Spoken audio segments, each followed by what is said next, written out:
പ്രിയപ്പെട്ട സഹോദരങ്ങളെ, ഒരു പ്രധാനപ്പെട്ട കാര്യം സൂചിപ്പിക്കുന്നതിന് വേണ്ടിയിട്ടാണ് ഞാനിപ്പോൾ നിങ്ങളുടെ മുമ്പിൽ ഓൺലൈനിൽ വന്നിരിക്കുന്നത്. കാരണം പോളിംഗ് ബൂത്തിലെത്തുമ്പോൾ വോട്ടർ പട്ടികയിൽ നിങ്ങളുടെ പേരിലെന്ന് കണ്ടെത്തുമ്പോൾ നിങ്ങളുടെ ആധാർ കാർഡോ വോട്ടർ ഐഡിയോ കാണിച്ച് സെക്ഷൻ 49(b) പ്രകാരം ചലഞ്ച് വോട്ട് ചോദിക്കുകയും നിങ്ങളുടെ വോട്ട് രേഖപ്പെടുത്തുകയും ചെയ്യുക.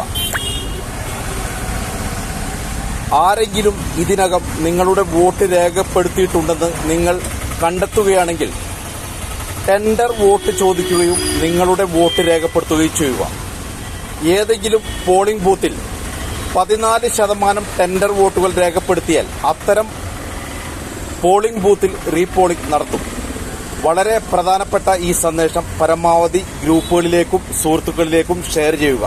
കാരണം എല്ലാവരും അവരവരുടെ വോട്ടവകാശത്തെക്കുറിച്ച് ബോധവാന്മാരായിരിക്കണം.